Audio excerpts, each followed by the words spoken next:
ಧಾರವಾಡ ಸಾಹಿತ್ಯ ಸಂಭ್ರಮ 7ನೇ ಗೋಷ್ಠಿ ಕನ್ನಡ ಸಾಹಿತ್ಯದಲ್ಲಿ ಮುಸ್ಲಿಂ, ಮಹಿಳಾ, ದಲಿತ ಸಂವೇದನೆ ಎಂದು ಗುರುತಿಸುವುದು ಸರಿಯೇ? ಭಾಗವಹಿಸುವವರು ಅಬ್ದುಲ್ ರಶೀದ್, ವೈದೇಹಿ, ಅರವಿಂದ್ ಮಾಲ್ಗತ್ತಿಯವರು. ನಿರ್ದೇಶಕರು TP ಅಶೋಕ್. ನಮಸ್ಕಾರ. ಕನ್ನಡ ಸಾಹಿತ್ಯದಲ್ಲಿ ಮುಸ್ಲಿಂ, ಮಹಿಳಾ, ದಲಿತ ಸಂವೇದನೆ ಎಂದು ಗುರುತಿಸುವುದು ಸರಿಯೇ ಅನ್ನೋದು ನಮ್ಮ ಈ ಗೋಷ್ಠಿಯ ಶೀರ್ಷಿಕೆ. ಈ ಶೀರ್ಷಿಕೆ ಸ್ವಲ್ಪ ಕ್ವಿಜ್ ಮಾದರಿನಲ್ಲಿದೆ. ಅದರಿಂದ ಅರ್ಧ ಜನ ಸರಿ ಅಂತಂದ್ಬಿಟ್ಟು ಇನ್ನು ಅರ್ಧ ಜನ ಸರಿ ಇಲ್ಲ ಅಂತಂದ್ಬಿಟ್ರೆ ಅಲ್ಲಿ ಗೋಷ್ಠಿ ಈಗಲೇ ಮುಗಿಸ್ಬಿಡ್ಬೋದು. ಈ ಗೋಷ್ಠಿನಲ್ಲಿ ಕನ್ನಡದ 3 ಮುಖ್ಯ ಲೇಖಕರು ಭಾಗವಹಿಸ್ತಾ ಇದ್ದಾರೆ. ಅರವಿಂದ ಮಾಲ್ಗತ್ತಿಯವರು ಗೌರ್ಮೆಂಟ್ ಬ್ರಾಹ್ಮಣ ಅನ್ನುವ ಕೃತಿಯಿಂದ ಬಹಳ ಪ್ರಸಿದ್ಧರಾಗಿದ್ದಾರೆ. ಅವರು ಈಸ್ ಎ ದಲಿತ್ ಸ್ಕಾಲರ್. ವೈದೇಹಿಯವರ ಪರಿಚಯವನ್ನು ನಾನು ಮಾಡಿಕೊಡ್ಲೇಬೇಕಾಗಿಲ್ಲ. ಸಾಹಿತ್ಯ ಸಂಭ್ರಮದಲ್ಲೂ ಅವರು ತುಂಬ ಖ್ಯಾತರಾಗಿದ್ದಾರೆ. ಅಬ್ದುಲ್ ರಶೀದರ ಪ್ರಸ್ತಾಪ ಈಗಾಗಲೇ ಬಂತು. ಅವರು ತಮ್ಮ ಕಥೆ ಮತ್ತು ಕವಿತೆ ಮತ್ತು ಈಚಿನ ಒಂದು ಕಾದಂಬರಿಯಿಂದ ತುಂಬ ಪ್ರಸಿದ್ಧರಾಗಿದ್ದಾರೆ. ಇವರು 3 ಜನನ್ನ ವೈಯಕ್ತಿಕ ನೆಲೆಯಲ್ಲಿ ಕೆಲವು ಪ್ರಶ್ನೆಗಳನ್ನು ಕೇಳುವುದಕ್ಕೆ ಮೊದಲು ನಾನು ಈ ಕುರಿತು ಇದುವರೆಗೆ ಆಗಿರ್ತಕ್ಕಂಥ ಚರ್ಚೆಯ ಒಂದು ಸ್ಥೂಲ ಸಂಗ್ರಹವನ್ನು ಒಂದು 4-5 ನಿಮಿಷಗಳಲ್ಲಿ ನಿಮ್ಮ ಮುಂದೆ ಇಡ್ತೀನಿ. ಆನಂತರ ಅವರು ಸ್ಪಂದಿಸ್ತಾರೆ. ನಂತರ ಇಟ್ಸ್ ಓಪನ್ ಫಾರ್ ಡಿಸ್ಕಷನ್. ಈ ಪ್ರಶ್ನೆಯನ್ನು ಬೇರೆ ಬೇರೆ ರೀತಿಯಲ್ಲಿ, ಬೇರೆ ಬೇರೆ ಭಾಷೆಯಲ್ಲಿ ಮತ್ತು ಕನ್ನಡದಲ್ಲಿ ನಾವು ಚರ್ಚೆ ಮಾಡ್ತಾನೆ ಬಂದಿದ್ದೀವಿ. ಇಲ್ಲಿ ಮುಖ್ಯವಾಗಿ 2 ವಿಚಾರಗಳು ಈ ಚರ್ಚೆಯಿಂದ ಪ್ರತಿಫಲಿತ ಆಗಿದೆ ಅಂತ ನನಗನ್ಸುತ್ತದೆ. ಮೊದಲನೇದೇನು ಅಂತಂದರೆ, ಈಗ ನಮ್ಮ ಸಂವೇದನೆ ಅಥವಾ ನಮ್ಮ ಅನುಭವ ಅನ್ನೋದು ಹೇಗೆ ರೂಪುಗೊಳ್ಳುತ್ತೆ ಅನ್ನೋ ಪ್ರಶ್ನೆ ಅದು. ಅಂದರೆ ಅದು ನಮ್ಮ ಆ್ಯಕ್ಚುಯಲ್ ಎಕ್ಸ್ಪೀರಿಯನ್ಸಿಂದ, ಅಂದರೆ ಒಂದು ಸ್ವಾನುಭವದಿಂದಲೇ ಅದು ರೂಪುಗೊಳ್ಳುತ್ತೋ, ಅಥವಾ ನಮ್ಮ ಸೂಕ್ಷ್ಮವಾದ ಅವಲೋಕನದಿಂದ ಅದು ಬರುತ್ತೆ ಅಂತಂದರೆ ಒಂದು ಅಬ್ಸರ್ವೇಷನ್ನಿಂದ. ಅಂದರೆ ಒಂದು ಅನುಭವದ ಕೇಂದ್ರದಲ್ಲಿ ನೇರವಾಗಿ ನಾವೇ ಇರ್ತೀವಿ.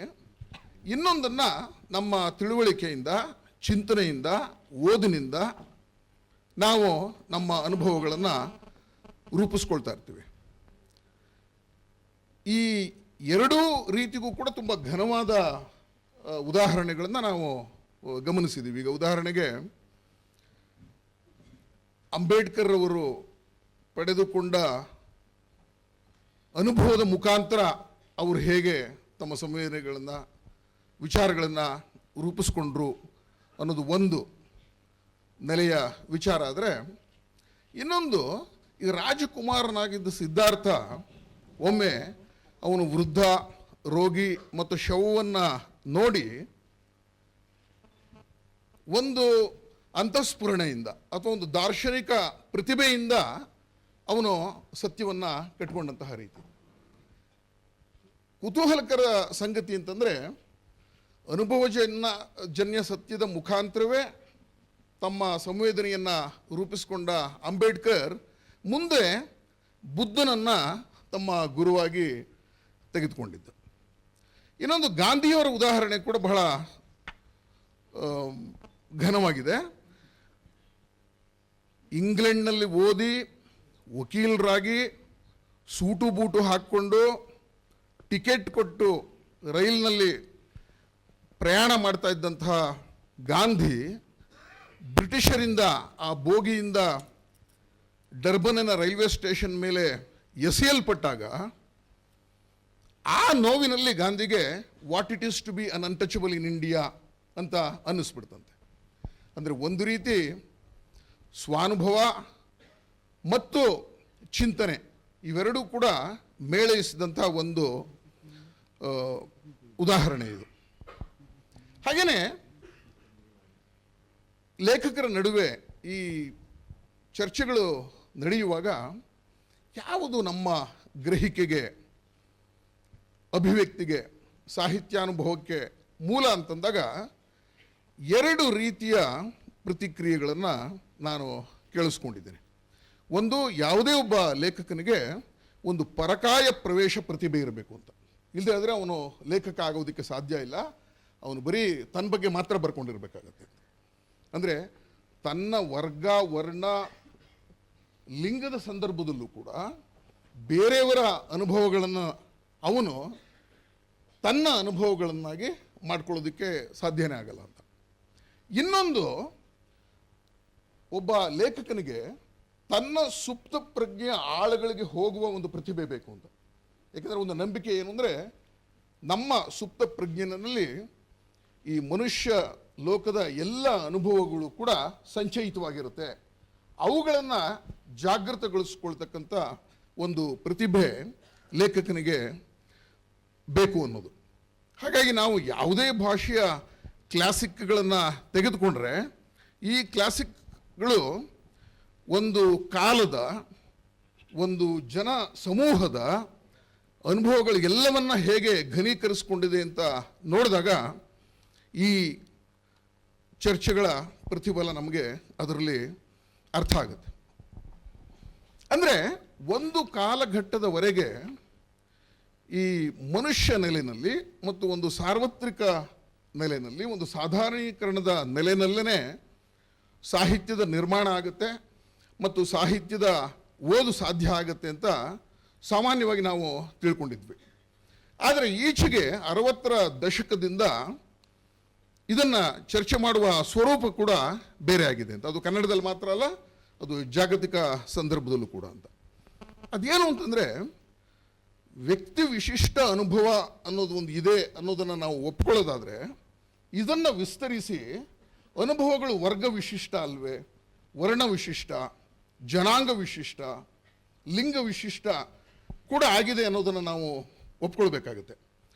ಕನ್ನಡದ ಸಂದರ್ಭದಲ್ಲಿ ಯೋಚನೆ ಮಾಡಿದಾಗ ಸುಮಾರು 70ರ ದಶಕದಿಂದ ಈಚೆಗೆ ನಾವು ಸಾಹಿತ್ಯದಲ್ಲಿ ಅನೇಕ ಹೊಸ ಬೆಳವಣಿಗೆಗಳನ್ನು ನೋಡಿದ್ದೀವಿ. ಸಮಾಜದ ಬೇರೆ ಬೇರೆ ವಲಯಗಳಿಗೆ ಸೇರಿದ, ಸ್ತರಗಳಿಗೆ ಸೇರಿದ ಹಲವಾರು ಲೇಖಕರು ಬರೆಯೋದಕ್ಕೆ ಪ್ರಾರಂಭ ಮಾಡಿದ್ರು. ಆಗ ಈ ಕನ್ನಡದಲ್ಲಿ ಮುಸ್ಲಿಂ, ಮಹಿಳಾ, ದಲಿತ ಸಂವೇದನೆ ಇತ್ಯಾದಿಗಳು, ದಲಿತ ಸಾಹಿತಿ, ಮಹಿಳಾ ಸಾಹಿತಿ ಅನ್ನುವಂತಹ ಮಾತುಗಳು ಕೇಳೋದಕ್ಕೆ ಪ್ರಾರಂಭ ಆಯಿತು. ಅದು ಆ ಕಾಲದಲ್ಲಿ ಒಂದು ಸಮಾಜಶಾಸ್ತ್ರೀಯ ಅಗತ್ಯವಾಗಿ ಕೂಡ ಬಂದಿರಬಹುದು. ಅಂದರೆ ಸಾಹಿತ್ಯ ಬಹಳ ಸಮೃದ್ಧ ಆದಾಗ, ಬಹಳ ವಿಪುಲ ಆದಾಗ ಅದನ್ನು ಅಧ್ಯಯನದ ಅನುಕೂಲತೆಗೆ ವರ್ಗೀಕರಣ ಮಾಡ್ತಕ್ಕಂಥ ಒಂದು ಸಂದರ್ಭ ಕನ್ನಡ ವಿಮರ್ಶೆಯಲ್ಲಿ ಕಾಣಿಸ್ಕೊಳ್ತು ಅನ್ನೋದನ್ನು ನಾವು ಗಮನಿಸಬೇಕು. ಆದರೆ ಈಚೆಗೆ ಕಳೆದ ಒಂದು 10 ವರ್ಷಗಳಿಂದ ಮುಸ್ಲಿಂ, ಮಹಿಳಾ ಮತ್ತು ದಲಿತ ಲೇಖಕರಿಂದಲೇ ಇದಕ್ಕೆ ಅನೇಕ ಬಗೆಯ ಆಕ್ಷೇಪಣೆಗಳು ಬರ್ತಾ ಇರೋದನ್ನು ಕೂಡ ನಾವು ಗಮನಿಸ್ತೀವಿ. ನೀವು ಎಲ್ಲಿವರೆಗೆ ನಮ್ಮನ್ನು ದಲಿತ ಲೇಖಕರು ಅಂತ ಗುರುತಿಸಿ ಅದು ಇನ್ನೊಂದು ರೀತಿಯ ಸೆಗ್ರಿಗೇಷನ್ಗೆ ಕಾರಣ ಆಗ್ಬಿಡ್ಬೋದೆ. ಆ ರೀತಿ ಕರಿಬೇಡಿ. ನಾವು ಮೂಲತಃ ಲೇಖಕರು. ನಾವು ನಮ್ಮ ಸಾಮಾಜಿಕ ಸಂದರ್ಭದಿಂದ ಅಥವಾ ನಮ್ಮ ವ್ಯಕ್ತಿ ವೈಶಿಷ್ಟ್ಯದಿಂದ ಅನೇಕ ಹೊಸ ಅನುಭವಗಳನ್ನು ತಂದಿರೋದು ನಿಜ ಆಗಿದ್ರೂ ಕೂಡ ನಮ್ಮನ್ನು ನೀವು ಸಾಹಿತಿಗಳು ಅಂತಲೇ ಗುರುತಿಸಬೇಕು. ಸಾಹಿತ್ಯದ ಮಾನದಂಡಗಳಿಂದಲೇ ಈ ಸಾಹಿತ್ಯದ ಚರ್ಚೆ ಆಗಬೇಕೇ ಹೊರತು ಈ ರೀತಿಯ ಬ್ಯಾಗೇಜಿನ ಅವಶ್ಯಕತೆ ಇಲ್ಲ ಅನ್ನುವ ಆಕ್ಷೇಪಣೆಗಳು ಕೂಡ ವ್ಯಕ್ತ ಆಗ್ತಾ ಇದೆ ಅಂತ. ಇದನ್ನು ಥಿಯರೈಸ್ ಮಾಡಿ ಹೇಳೋದಾದ್ರೆ ಏನು, 70ರ ದಶಕದಲ್ಲಿ ಸಮಾಜಶಾಸ್ತ್ರೀಯ ನೆಲೆಯಿಂದ ಪ್ರಾರಂಭವಾದ ವಿಮರ್ಶೆ ಇವತ್ತು ಈ ವಲಯಗಳಿಂದ ಒಂದು ಹೊಸ ಬಗೆಯ ಸಾಹಿತ್ಯ ಮೀಮಾಂಸೆ ಅಥವಾ ಕಾವ್ಯ ಮೀಮಾಂಸೆಯತ್ತ ಚಲಿಸ್ತಾ ಇದೆಯೇ ಅನ್ನುವ ಒಂದು ವಿಶಾಲವಾದ ತಾತ್ವಿಕ ಚೌಕಟ್ಟಿನಲ್ಲಿ ಈ ಚರ್ಚೆ ಆಗಬಹುದು ಅಂತ ನನಗೆ ಅನಿಸುತ್ತೆ.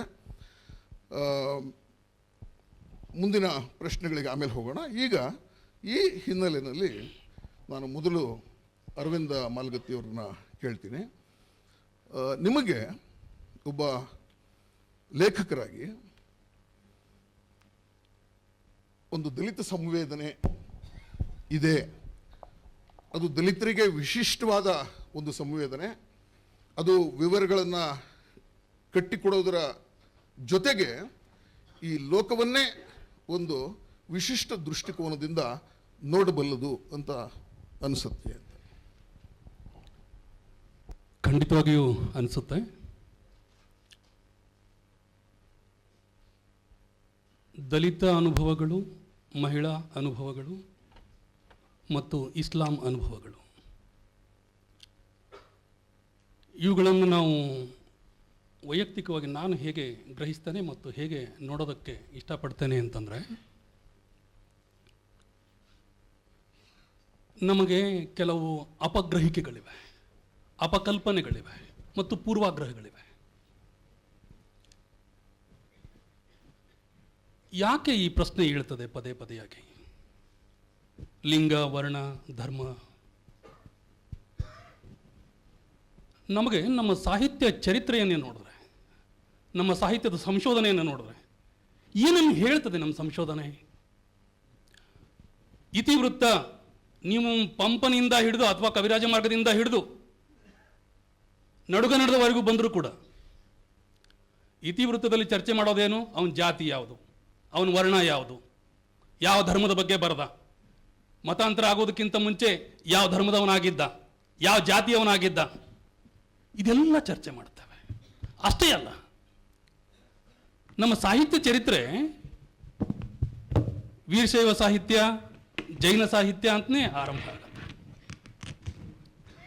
ಕೆಲವರು ಇದನ್ನು ಮಾರ್ಪಾಡು ಮಾಡಲಿಕ್ಕೆ ಪ್ರಯತ್ನ ಪಟ್ಟರು. ಏನು? ಪಂಪಯುಗ, ಕುಮಾರವ್ಯಾಸ ಯುಗ, ಹರಿದಾಸ ಸಾಹಿತ್ಯ ಅಂತ ಅಂದ್ಕೊಂಡ್ಬಿಟ್ಟು ಪ್ರಯತ್ನ ಪಟ್ಟರು. ಆದರೆ ಹೆಸರು ಬೇರೆ ಆದರೂ ಕೂಡ ಹೇಳಿದ್ದು ಅದನ್ನೇ. ಅಂದರೆ ಜಾತಿ ಅಥವಾ ವರ್ಣ ಅಥವಾ ಲಿಂಗ ಅಥವಾ ಧರ್ಮ ನಮ್ಮ ಬದುಕಿನ ವಾಸ್ತವದ ಸತ್ಯಗಳು ಅನ್ನೋದನ್ನು ನಾವು ಮರ್ತಿದ್ದೇವೆ. ಒಂದು ಸೋಗು, ಆದರ್ಶದ ಸೋಗು ಹೊರಗಡೆ ಹಾಕ್ತೇವೆ. ಇವೆಲ್ಲ ಮೀರಬೇಕು, ಇವೆಲ್ಲ ಬಿಡಬೇಕು.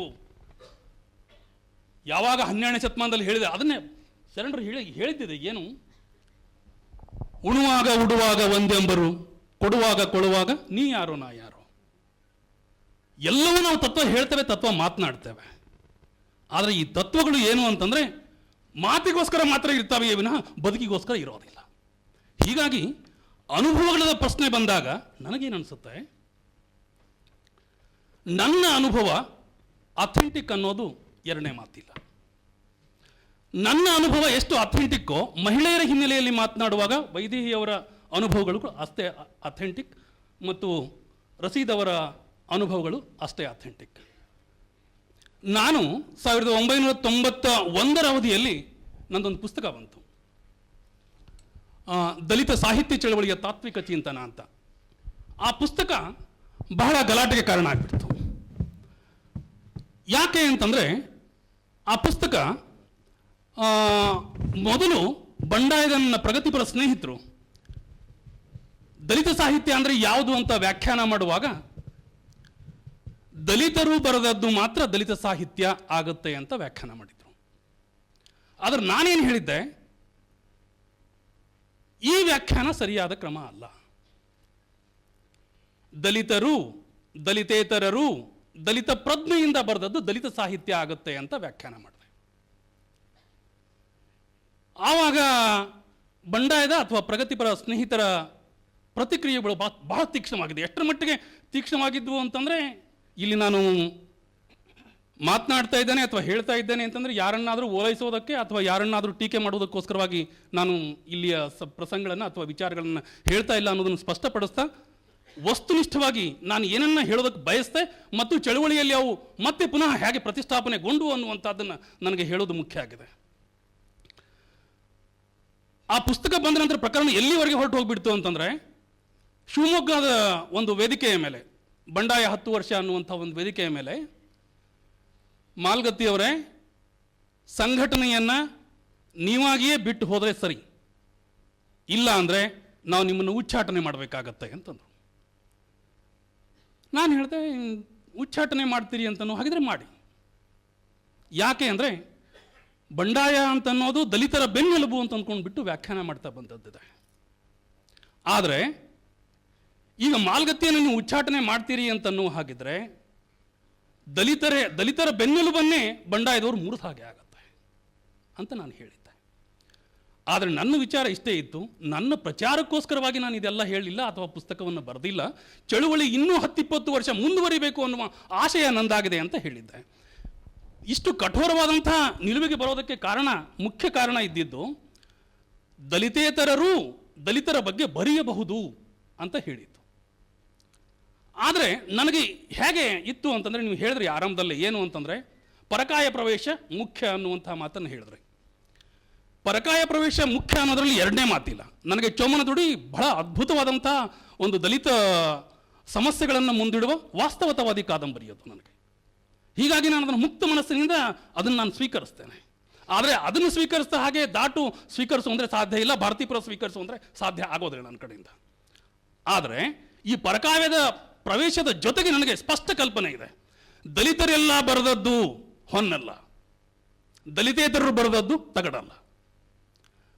ದಲಿತರು ಬರೆದದ್ದು ಎಲ್ಲವೂ ಇದೆ, ಅಲ್ಲಿ ಕಾಳು ಇದೆ, ತವಡು ಇದೆ. ಹಾಗೆ ಇನ್ನುಳಿದವರು ಬರೆದದ್ರಲ್ಲಿ ಕೂಡ ಕಾಳು ಇದೆ, ತವಡು ಇದೆ.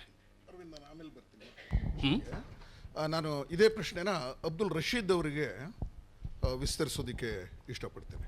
ಈಗ 70ರ ದಶಕದಿಂದ ಈಚೆಗೆ ಬಹಳಷ್ಟು ಜನ ಮುಸ್ಲಿಂ ಲೇಖಕರು ಬಂದರು ಕನ್ನಡದಲ್ಲಿ, ಮತ್ತು ಇತರ ಓದುಗರಿಗೆ ಅಷ್ಟಾಗಿ ಅಪರಿಚಿತವಾಗಿದ್ದ ಅನೇಕ ಲೋಕಗಳನ್ನು ಅವರು ತಗೊಂಡು ಬಂದರು, ಮುಖ್ಯವಾಗಿ ಸಾಮಾಜಿಕ ಮತ್ತು ಸಾಂಸ್ಕೃತಿಕ ನೆಲೆಯಲ್ಲಿ. ಅದರ ಜೊತೆಗೆ ಅವರು ಒಂದು ಲೋಕದೃಷ್ಟಿಗೂ ಒಂದು ಹೊಸ ಆಯಾಮವನ್ನು ಕೂಡಿಸಿದ್ರು ಅಂತ ನಿಮ್ಗನ್ಸುತ್ತಾ ಅಂತ? ಎಲ್ರಿಗೂ ನಮಸ್ಕಾರ. ಈ ಥರ ಬರಹಗಾರರನ್ನು ಆತ ದಲಿತನ ಅಥವಾ ಮಹಿಳೆಯ ಅಥವಾ ಮುಸಲ್ಮಾನನ ಅಂತ ಕರೆಯೋದು ಸರಿಯೋ ತಪ್ಪೋ ಅಂತ ಚರ್ಚೆ ಮಾಡಲಿಕ್ಕೆ ಇಲ್ಲಿ ನನ್ನನ್ನು ಕರೆದಿದ್ರೆ ಓಕೆ. ಆದರೆ ನಾನೊಬ್ಬ ಮುಸಲ್ಮಾನ ಅಂತ ಏನಾದರೂ ನನ್ನನ್ನು ಇಲ್ಲಿ ಕರೆದಿದ್ರೆ ಅದು ನನಗೆ ಮತ್ತು ಬರೆಯೋ ಎಲ್ರಿಗೂ ಬಗೆದ ಇನ್ಸಲ್ಟ್ ಅಂತ ನಾನಂತೂ ಅಂದ್ಕೊಂಡಿದ್ದೀನಿ. ಏಕೆಂದ್ರೆ ನಾನು ಬರೀಲಿಕ್ಕೆ ನಾನು ಬರಿಬೋದು, ನನ್ನ ಅನುಭವಗಳನ್ನು ನಾನು ಹೇಳ್ಕೊಬೋದು, ಚೆನ್ನಾಗಿದೆ, ಬರೆಯೋ ಥರ ಇದೆ ಅಂತ ನನಗೆ ಅನಿಸಿದ್ದು ನಾನು ವೈಕಮ್ ಮೊಹಮ್ಮದ್ ಬಶೀರ್ ಅವ್ರನ್ನ ಓದಿದಾಗ. ವೈಕಮ್ ಮೊಹಮ್ಮದ್ ಬಶೀರನ್ನು ಎಲ್ಲೂ ಕೂಡ ಕೇರಳದಲ್ಲಿ ಅಥವಾ ಪ್ರಪಂಚದಲ್ಲಿ ಎಲ್ಲೂ ಕೂಡ ಒಬ್ಬ ಮುಸಲ್ಮಾನ ಬರಹಗಾರ ಅಂತ ಅನ್ನಲ್ಲ.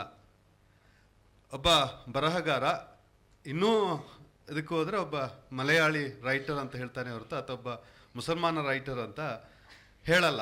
ಆದರೆ ಈ ಕರ್ನಾಟಕದಲ್ಲಿ ಕನ್ನಡದಲ್ಲಿ ಈ ಥರದ ವರ್ಗೀಕರಣಗಳು, ರಿಸರ್ವೇಷನ್ಗಳು, ಅವಕಾಶಗಳು, ಇದರ ಪ್ರಭೇದಗಳು, ಉಪಪ್ರಭೇದಗಳು ಇದೆಲ್ಲ ಯಾಕೆ ಬಂತು ಅಂತ ನನಗೆ ತುಂಬ ತಮಾಷೆ ಅಂತ ಅನಿಸುತ್ತೆ. ತುಂಬ ತಮಾಷೆ, ನಗೆಪಾಟಲಾಗಿ ಇರಬೇಕಾದ ವಿಷಯಗಳನ್ನು ನಾವು ದೊಡ್ಡ ಸಿದ್ಧಾಂತ, ಯೂನಿವರ್ಸಿಟಿ ಲೆವೆಲಲ್ಲಿ ಸಾಹಿತ್ಯ ಚರ್ಚೆಗಳ ವಿಷಯದಲ್ಲಿ ಇದನ್ನೆಲ್ಲ ಚರ್ಚೆ ಮಾಡ್ತಾ ಇರೋದಂತೂ ನಮ್ಮ ತಲೆಮಾರಿನ ಬರಹಗಾರರಿಗಂತೂ ತುಂಬ ತಮಾಷೆಯಾಗಿ ಕಾಣಿಸ್ತಾ ಇದೆ. ನೀವಿಲ್ಲಿ ಕೂತು ನವ್ಯ, ನವೋದಯ, ಆಯಿತು ಆ ಕಾಲದಲ್ಲಿ ಸರಿ, ನವ್ಯ, ನವೋದಯ, ಈ ಥರದ ವರ್ಗೀಕರಣ ಎಲ್ಲ ಮಾಡೋದು ಆ ಕಾಲದಲ್ಲಿ ಹೇಗಿತ್ತೋ ಗೊತ್ತಿಲ್ಲ.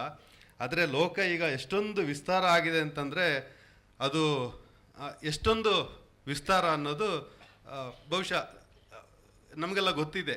ಇಂತಹ ಒಂದು ದೊಡ್ಡ ಲೋಕದಲ್ಲಿ ನಾವು ಈ ಥರದ ಸಣ್ಣ ಪುಟ್ಟ ಪ್ರಭೇದಗಳನ್ನೇ ದೊಡ್ಡ ಸಂಗತಿಗಳು ಅಂತ ಚರ್ಚೆ ಮಾಡೋದಂತೂ ನನಗೆ ತುಂಬ ತಮಾಷೆಯಾಗಿ ಕಾಣುತ್ತೆ.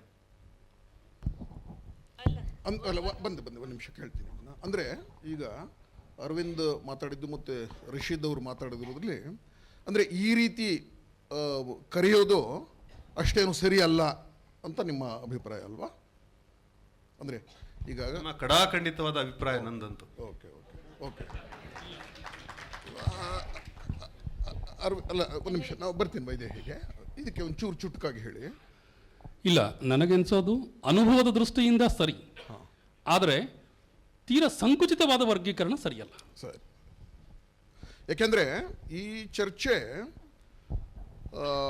ಜಾಗತಿಕ ಮಟ್ಟದಲ್ಲಿ ಈ ಬ್ಲ್ಯಾಕ್ ರೈಟರ್ಸ್ ಮತ್ತು ವೈಟ್ ರೈಟರ್ಸ್ ನಡುವೆ ನಡೆದಿದೆ. ಅಂದರೆ ಈಗ ಅನೇಕ ಬ್ಲ್ಯಾಕ್ ರೈಟರ್ಸು ಅವರು ಏನು ಹೇಳಿದ್ರು ಅಂದರೆ, ಅವರು ತಮ್ಮನ್ನು ಇಲ್ಲ I am A black poet, ಹೌದು ಅಂತ ಅಸರ್ಟ್ ಮಾಡಿಕೊಂಡಾಗ ಈ ಥರದ ಚರ್ಚೆಗಳಿಗೆ ಬಂದಾಗ ಅನೇಕರು ಹೇಳ್ತಾರೆ, ಇಲ್ಲ ನಮ್ಮದು ಬ್ಲ್ಯಾಕ್ ಪೊಯಿಟ್ರಿ ನಿಮ್ಮ ಈ ವೈಟ್ ಪೊಯಿಟ್ಸ್ ಬರೆಯುವ ಪೊಯಿಟ್ರಿಗಿಂತ ನಮ್ಮದು ಭಿನ್ನ. ಯಾಕೆಂದರೆ ಇಂಗ್ಲೀಷ್ ಭಾಷೆ ಒಬ್ಬ ಬಿಳಿಯನಿಗೆ ಏನೇನು ಸ್ಮೃತಿಗಳನ್ನು ಜಾಗೃತಗೊಳಿಸುತ್ತೆ ಆ ಸ್ಮೃತಿಗಳು ನಮ್ಮದಲ್ಲ, ನಮ್ಮದು ಬೇರೆ ಸ್ಮೃತಿಗಳು. ನಾವು ಚಾರಿತ್ರಿಕ ಕಾರಣದಿಂದ ಇಂಗ್ಲೀಷಲ್ಲಿ ಬರಿತಾ ಇದ್ದೀವಿ ಅನ್ನೋದು ಬಿಟ್ಟರೆ ನಿಮ್ಮ ಪೊಯಿಟ್ರಿ ನಿಮ್ಮ ಸಾಹಿತ್ಯ ಪರಂಪರೆಗೂ ನಮ್ಮದಕ್ಕೂ ಸಂಬಂಧ ಇಲ್ಲ ಅಂತ. ಅದರಿಂದ ಬ್ಲ್ಯಾಕ್ ಎಸ್ಥೆಟಿಕ್ಸ್ ಅನ್ನುವ ಮಾತುಗಳು ಕೂಡ ಬಂತದ್ದು. ಒಂದು ಸಣ್ಣದನ್ನು ಸೇರ್ಸೋಕೆ ಬಯಸ್ತಾನೆ. ನನಗನ್ಸೋದು ಚರಿತ್ರೆಯಲ್ಲಿ ಆದ ಅಪರಾಧಗಳ ಪ್ರತ್ಯುತ್ಪನ್ನವೇ ಈ ಚಳುವಳಿ. ಚರಿತ್ರೆಯಲ್ಲಿ ಮಾಡಿದ ದೊಡ್ಡ ದೊಡ್ಡ ಅಪರಾಧಗಳಿವೆ. ಯಾರು ಅಪರಾಧ ಮಾಡಿರ್ತಾರೆಯೋ ಅವ್ರಿಗೇನಾಗುತ್ತೆ, ಅಯ್ಯೋ ಇದು ತಪ್ಪು ಅಂತ ಅನ್ಸುತ್ತೆ. ಯಾರು ಅನುಭವಿಸಿರ್ತಾರೆಯೋ ಅವ್ರಿಗೇನು ಅನ್ಸುತ್ತೆ, ಇದು ತಪ್ಪಲ್ಲ ಅಂತ ಅನ್ಸುತ್ತೆ, ನಾವು ಉತ್ತರ ಕೊಡ್ತಾ ಇದ್ದೇವೆ ಅಂತ ಅನ್ಸುತ್ತೆ. ಆದರೆ ಬಹುಶಃ ಇದು ನಗೆಪಾಟ್ಲು ಅಂತ ಅಂದ್ಕೊಂಡ್ಬಿಟ್ಟು ಕೆಲವರಿಗೆ ಅನ್ಸುತ್ತೆ, ಸ್ನೇಹಿತರಿಗೆ ಅನ್ಸುತ್ತೆ ಅಂತ ಅನ್ನೋ ಹಾಗಿದ್ರೆ ಅವ್ರಿಗೇನಿದೆ, ಒಬ್ಬ ದಲಿತ ಅನುಭವಿಸುವ ನೋವಿನ ಶಾಖ ಅವ್ರಿಗಿನ್ನೂ ತಲುಪಿಲ್ಲ ಅಂತ ಅರ್ಥ, ಸಿಕ್ಕಿಲ್ಲ ಅಂತ ಅರ್ಥ ಅವ್ರಿಗೆ. ಹೀಗಾಗಿ ಅವ್ರಿಗೇನಾಗುತ್ತೆ, ಇದು ಒಂದು ನಗೆಪಾಟ್ಲು ಅಂತ ಅನ್ಸಿದ್ರೆ ಆಶ್ಚರ್ಯ ಪಡಬೇಕಾಗಿದ್ದಿಲ್ಲ ಅಂತ ಅನ್ಸುತ್ತೆ. ಆದರೆ ಇದೇ ಸಂದರ್ಭದಲ್ಲಿ ನಾನು ಹೇಳ್ತೇನೆ, ನಿಮಗೆ ಅನುಭವ ಮತ್ತು ಅಭಿವ್ಯಕ್ತಿಗೆ ಸಂಬಂಧಪಟ್ಟಂತೆ ದರ್ಗಾ ಒಂದು ಮಾತು ಹೇಳ್ತಾರೆ. ದೇವರುಗರ ರಾಜ್ಯದಲ್ಲಿ ಎನ್ನುವಂತಹ ಕಥೆಯನ್ನಾಗಲಿ ಅಥವಾ ಚಂದ್ರಗಿರಿಯ ತೀರದಲ್ಲಿ ಎನ್ನುವಂತಹ ಕಾದಂಬರಿ ಆಗಲಿ ಒಂದು ವೇಳೆ ಮುಸ್ಲಿಮರು ಬರೆಯದೆ ಯಾರಾದರೂ ಬ್ರಾಹ್ಮಣರು ಬರೆದಿದ್ದರೆ ನಾನು ಒಪ್ಪಿಕೊಳ್ತಾ ಇರಲಿಲ್ಲ ಅಂತ ಹೇಳ್ತಾರೆ. ಯಾಕೆ ಅಂತಂದ್ರೆ ಒಬ್ಬ ಮುಸ್ಲಿಮನಾಗಿ ಬರೆಯೋದು ಸ್ವವಿಮರ್ಶೆಯಿಂದ ತನ್ನ ಧರ್ಮದ ಅಂತರಂಗದ ಹುರುಕುಗಳನ್ನು ಬಿಚ್ಚಿ ಹಾಕ್ತಾನೆ. ಆದರೆ ಒಬ್ಬ ಬ್ರಾಹ್ಮಣ ಆಗಿ ಅದನ್ನು ಬರೆದಿದ್ದೇ ಆಗಿತ್ತು ಅಂತಂದ್ರೆ ಅವನ ಮನಸ್ಸು ಅಷ್ಟೇ ನಿಷ್ಕಲ್ಮಶವಾದದ್ದು, ಧರ್ಮಾತೀತವಾದದ್ದು, ವರ್ಣಾತೀತವಾದದ್ದು ಅಂತ ಅಂದ್ಕೊಂಡ್ಬಿಟ್ಟು ಹೇಳೋದಕ್ಕೆ ಆಗೋದಿಲ್ಲ ಅನ್ನುವಂಥ ಮಾತನ್ನು ಹೇಳ್ತಾರೆ. ನಗೆಪಾಟ್ಲಿನ ಸಂಗತಿಗಳು ಕೆಲವು ಸಂದರ್ಭದಲ್ಲಿ ಸಹ್ಯ ಅಂತ ಅನಿಸ್ಬಹುದು, ಆದರೆ ಎಲ್ಲ ಕಾಲಕ್ಕೂ ಅದು ಸಹ್ಯ ಅಂತ ಅಂದ್ಕೊಂಡ್ಬಿಟ್ಟು ಅನಿಸೋದಕ್ಕೆ ಸಾಧ್ಯ ಇಲ್ಲ. ಈಗ ನಾನು ಈ ಚರ್ಚೆಯನ್ನು ಇನ್ನೊಂದು ನೆಲೆದಕ್ಕೆ ವಿಸ್ತರಿಸೋದಕ್ಕೆ ಪ್ರಯತ್ನ ಪಡ್ತೀನಿ. ಅದೇನು ಅಂತಂದರೆ, ಈ ದಲಿತ, ಮುಸ್ಲಿಂ ಅಥವಾ ಬ್ಲ್ಯಾಕ್ ಅಂತನ್ನುವಾಗ ನಾವು ಒಂದು ಸಾಮಾಜಿಕ ಅಥವಾ ಸಾಂಸ್ಕೃತಿಕ ನೆಲೆಯಲ್ಲಿ ಈ ಚರ್ಚೆಗಳನ್ನು ಮಾಡ್ತಾ ಇರ್ತೀವಿ. ಮಹಿಳೆಯರ ವಿಷಯಕ್ಕೆ ಬಂದರೆ ಇಲ್ಲಿ ಈ ಜೆಂಡರ್ ವಿಷಯ ಬರುತ್ತಲ್ಲ, ಅಂದರೆ ಈ ಮಹಿಳೆಯರ ಅನುಭವಗಳು ಕೆಲವು ಜೈವಿಕವಾದ ಅನುಭವಗಳು ಕೂಡ. ಅಂದರೆ ಈ ಗಂಡು ಮತ್ತು ಹೆಣ್ಣಿನ ಶರೀರ ರಚನೆಯಲ್ಲೇ ವ್ಯತ್ಯಾಸ ಇರೋದರಿಂದ ಅವರ ಸಂವೇದನೆಯಲ್ಲೂ ಕೂಡ ನಿರ್ಣಾಯಕವಾಗಿ ವ್ಯತ್ಯಾಸಗಳಿರುತ್ತೆ ಅನ್ನೋದು ನಮಗೆ ಈಗ ಈ ಫೆಮಿನಿಸ್ಟ್ ಅಧ್ಯಯನಗಳು ಹೇಳ್ತಾ ಇದೆ ಅಂತ. ಸೊ ಆ ಹಿನ್ನೆಲೆಯಲ್ಲಿ ಒಬ್ಬ ಮಹಿಳೆಯಾಗಿ ನೀವು ಈ ಪ್ರಶ್ನೆಯನ್ನು ಯಾವ ರೀತಿ? ನನಗೇನೋ ಇಷ್ಟ ಆಯ್ತು ಇದು ನಮ್ಮೂರಲ್ಲಿ ಕೂಡಿಸಿದ್ದು. ಇದೆ ತುಂಬ ಅಂತರ ಇದೆ. ಆದರೆ ಒಂದು ತಮಾಷೆ ಅಂದರೆ ಪುರುಷ ಸಾಹಿತ್ಯ ಅಂತ ಯಾಕಿಲ್ಲ ಅಂತ ಅಷ್ಟೆ. ಮಹಿಳಾ ಸಾಹಿತ್ಯ ಅಷ್ಟೇ. ಪುರುಷ ಸಾಹಿತ್ಯ ಬರೀ ನಾವು ಓದ್ಕೊಂಡು ಬಂದೆ ಪುರುಷ ಸಾಹಿತ್ಯ ಹೆಸರು ಕೊಡದೆ ನಾವು ಓದ್ಕೊಂಬಂತು. ಆಮೇಲೆ ನಮ್ಗೆ ನಮ್ಮ ಹೆಸರು ಇಟ್ಕೊಂಡು ಇದು ಪುರುಷ ಸಾಹಿತ್ಯ ಅಂತ ಗೊತ್ತಾಯ್ತು. ಹೆಸರೇ ಇಲ್ಲ ನಿಮಗೆ, ನಮ್ಗೆ ಹೆಸರಾದರೂ ಇದೆ.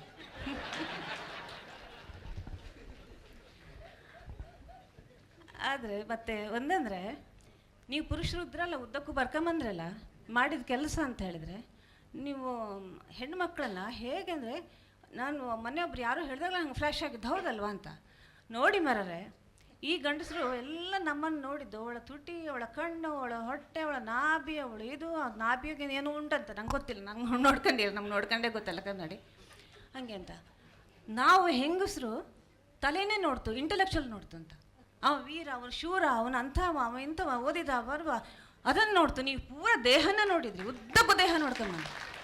ನೀವು ದೊಡ್ಡ ದೊಡ್ಡ ಯಾವ ಕಾವ್ಯವನ್ನು ನೋಡಿ ಫಸ್ಟ್ ಹೆಂಗಸನ ವರ್ಣನೆ. ನಾವು ಬರ್ದ ಯಾವುದ್ರಲ್ಲೂ ಹಳೆ ಕಾಲದ ಯಾವ ಹೆಂಗಸರ ಸಾಹಿತ್ಯ ನೋಡಿ ನೀವು ಅದರಲ್ಲಿ ಆ ಥರ ವರ್ಣನೆಗಳೇ ಇಲ್ಲ. ನಾವು ನೋಡಿದ್ದು ಗಂಡಿನ ಬುದ್ಧಿ ಶಕ್ತಿಯನ್ನು, ಶೌರ್ಯವನ್ನು. ಇದು ಯಾಕೆ ನಿಮ್ಗೆ ಇಷ್ಟು ಬುದ್ಧಿ ಇರಲಿಲ್ಲ ನಂಗೆ ಆಶ್ಚರ್ಯ ಆಗುತ್ತೆ.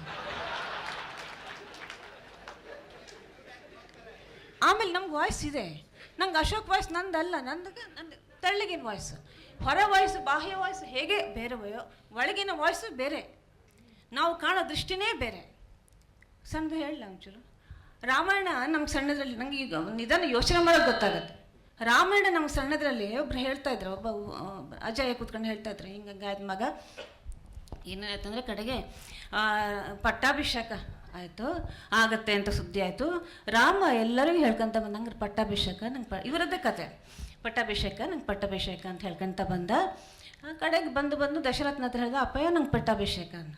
ಅದು ಹೋದ ಮಗ, ಖುಷಿ ಆಯ್ತು, ನಂಗೆ ಸಂತೋಷ ಆಯಿತು. ಕೌಸಲ್ಯ ಹತ್ರ ಬಂದ ಅಂತೆ, ಬಂದು ಅಪ್ಪಯ್ಯ ಅಮ್ಮ ನಂಗೆ ಪಟ್ಟಾಭಿಷೇಕ ಮಾಡ್ತಾರಮ್ಮ ಇವತ್ತು ಅಂತ. ಕೌಸಲ್ಯ ಹೇಗೆ ನೋಡಿದ್ಲಂತೆ, ಆಗಿಂದ ಎಲ್ಲರದ್ದು ಹೇಳ್ಕೊಂಬತ್ತಿಲ್ಲ ಮಗ, ನೀವು ಊಟ ಮಾಡಿದ್ಯಾ? ಊಟ ಸಹ ಮಾಡಲಿಲ್ಲ ನೀನು, ಫಸ್ಟ್ ಹೋಗಿ ಊಟ ಮಾಡು ಅಂತ ಹೇಳಿದ್ವಿ. ಎಲ್ಲರೂ ಹರಿಸಿ ನಿಂಗೆ ಒಳ್ಳೇದಾಗಲಿ ಹೇಳುವಾಗ ತಾಯಿ ಆದವಳು, ಅದು ಹೆಣ್ಣಾದವಳು ಹೀಗೆ ಹೇಳಿದ್ಲು ಅಂತ. ನಂಗೆ ಆವಾಗ ಇವ್ರು ಜೋರು ಮಾಡಿದ್ರು, ಅದೆಲ್ಲ ಅಲ್ಲ, ಅದು ಹೇಳೋದಿಲ್ಲ, ಅದು ನೀನು ಕಟ್ಕೊಳದಂದ್ರಿ ಅಜ್ಜಿಗೆ, ಆದರೆ ಅಲ್ಲ, ಅದು ಕಟ್ಕೊಳೋದಲ್ಲ, ನಾವಾದರೂ ಹಾಗೆ ಹೇಳ್ತಿದ್ವಿ. ಈ ವಾಕ್ಯ ನಿಮ್ಮ ಪುರುಷ ಇದ್ರಲ್ಲಿ ಬರಲ್ಲ, ಕೆಲವು ವಾಕ್ಯಗಳೇ ಬರಲ್ಲ, ಅದನ್ನು ನಾವು ಕೊಡಬೇಕು, ನಾವು ಅದನ್ನು ಸೇರಿಸ್ಬೇಕು. ಆ ಸೇರಿಸುವಂಥ ಒಂದು ಯುಗದಲ್ಲಿ ನಾವಿದ್ದೀವಿ. ಎಲ್ಲರೂ ಕೂಡ ನಮ್ಮ ವಾಯ್ಸನ್ನು ಸೇರಿಸಿ ಒಂದು ಸಾಹಿತ್ಯ ಮಾಡುವಂಥ ಯುಗದಲ್ಲಿ ಇದ್ದೀವಿ ನಾವೀಗ. ಆ ಯುಗದಲ್ಲಿ ಇದೆಲ್ಲವೂ ಬೇಕಾಗತ್ತೆ. ಈ ಏನಂತ ಪೆಟ್ಟಿಗೆ ಚರಿತ್ರೆ ಮಾಡಬೇಕಾಗತ್ತೆ, ಒಪ್ಪಬೇಕಾಗತ್ತೆ. ಅಂದರೆ ನಾನು ಸಾಹಿತ್ಯದ ಸಂವೇದನೆಗಳ ಬಗ್ಗೆ ಮಾತಾಡಲಿಲ್ಲ, ಸಾಹಿತಿಗಳ ವರ್ಗೀಕರಣದ ಬಗ್ಗೆ ನಾನು ಮಾತಾಡಿದೆ. ಸಾಹಿತ್ಯ ಸಂವೇದನೆಗಳಲ್ಲ, ಸಾಹಿತ್ಯದ ಈಗ ರಶೀದ್ ಅಂದರೆ ಮುಸಲ್ಮಾನ ಬರಹಗಾರ, ಅಥವಾ ಮಾಲಗತ್ತಿ ಅಂದರೆ ದಲಿತ ಬರಹಗಾರ, ವೈದೇಹಿ ಅಂದರೆ ಮಹಿಳಾ ಬರಹಗಾರ್ತಿ, ಅಂದರೆ ಬರಹಗಾರ ಅಂದರೆ ಅದು ಹೆಣ್ಣು ಅಲ್ಲ, ಬರೆಯುವಂಥ ಕ್ರಿಯೆ ಹೆಣ್ಣು. ಆದರೆ ಸಾಹಿತಿಗಳನ್ನು ಸಾಹಿತ್ಯವನ್ನು ವರ್ಗೀಕರಣ ಮಾಡೋದ್ರ ಬಗ್ಗೆ ನಾನು ಮಾತನಾಡಿದ ವಿಷಯ ಅದು. ಯಾಕೆ ಮಾತಾಡಿದೆ ಅಂತಂದರೆ, ತುಂಬ ಅವಮಾನಕರವಾದ ಪ್ರಸಂಗಗಳನ್ನೆಲ್ಲ ನಾನು ಎದುರಿಸ್ತಾ ಇದ್ದೀನಿ. ಯಾರೊಬ್ಬರು ವಯಸ್ಸಾದವರು, ಹಿರಿಯರು, ನಾನು ತುಂಬ ಗೌರವ ಇರೋರು ಬಂದುಬಿಟ್ಟು, ನೀವು ಎಷ್ಟು ಚೆನ್ನಾಗಿ ಕನ್ನಡ ಮಾತಾಡ್ತೀರಾ ಅಂತಂದರೆ ನೀವು ಮುಸಲ್ಮಾನರು ಅಂತ ಗೊತ್ತೇ ಆಗಲ್ಲ ಅಂತ ಒಂದು ಮಾತು ನನಗೆ ಹೇಳಿದ್ರು. ನಾನು ಹೇಳಿದೆ, ನೀವು ಚೆನ್ನಾಗಿ ಕನ್ನಡ ಮಾತಾಡ್ತೀರಲ್ಲ, ನೀವು ನಿಮ್ಮ ಕನ್ನಡನೂ ಚೆನ್ನಾಗಿದೆಯಲ್ಲ.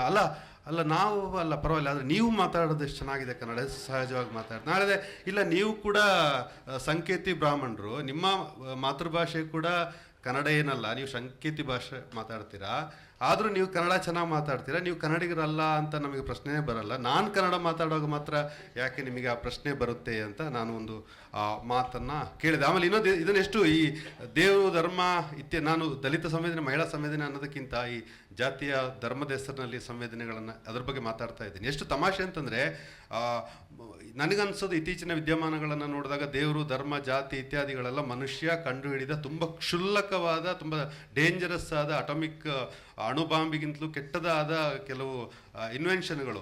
ಇನ್ನೂ ಕೂಡ ನಾವು ಅದನ್ನೇ ಇಟ್ಕೊಂಡು ಸಾಹಿತ್ಯದಲ್ಲೂ ಕೂಡ ಅದನ್ನೇ ಯಾಕಪ್ಪ ತರಬೇಕು ಅಂತ. ಸಣ್ಣ ಪುಟ್ಟ ಲಾಭ ಮಾಡ್ಕೊಳ್ಳಿ. ನಮ್ಮ ಪಕ್ಕದ ಒಬ್ಬ ಆಚಾರ್ಯೊಬ್ಬರು ಒಂದು ಜಮೀನು ಮಾಡ್ಕೊಂಡಿದ್ದಾರೆ, ಅವ್ರು ನನ್ನ ಮೇಲೆ ಒಂದು ಕೇಸ್ ಹಾಕಿದ್ರು. ಏನೋ ಸಣ್ಣ ಒಂದು ಕೇಸ್ ಹಾಕಿದ್ರು. ನಾನು ಅವನಿಗೆ ಸುಳ್ಳು ಹೇಳಿದೆ, ಏನಂತಂದರೆ, ಇಲ್ಲಪ್ಪ ನಾನು ಕೂಡ ನಮ್ಮ ಅಜ್ಜನ ಅಜ್ಜ ಆಚಾರ ಆಗಿದ್ರು, ಟಿಪ್ಪು ಸುಲ್ತಾನ್ ಬಂದು ಮತಾಂತರ ಆದಮೇಲೆ ನಾನು ಕೂಡ ಆಯಿತು, ಇಲ್ದಿದ್ರೆ ನೀವು ಒಂದೇ ಅಂತಂದರೆ ಅವನು ಹೌದಾ ಅದು ಗೊತ್ತೇ ಇರಲಿಲ್ಲ ಬಿಡಿ ಅಂತೇಳಿ ಅವನು ಕೇಸ್ ವಾಪಸ್ ತಗೊಳ್ಳೋ. ಸೊ ಇದನ್ನು ನಾವು ಸಾಹಿತ್ಯದಲ್ಲಿ ನಾವು ಯಾಕೆ ಬಳಸಬೇಕು ಅಂತ ನಾನು ಕೇಳ್ತಾ ಇರೋದಷ್ಟೇ. ಈ ಥರದ ಸವಲತ್ತುಗಳನ್ನು, ಈ ಥರದ ವಿನಾಯಿತಿಗಳನ್ನು ಸಾಹಿತ್ಯಗಳಾಗಿ ಬರಹಗಾರರಾಗಿ ಯಾಕೆ ತಗೋತೀವಿ ಅಂತ. ರಾಮಚಂದ್ರನ್,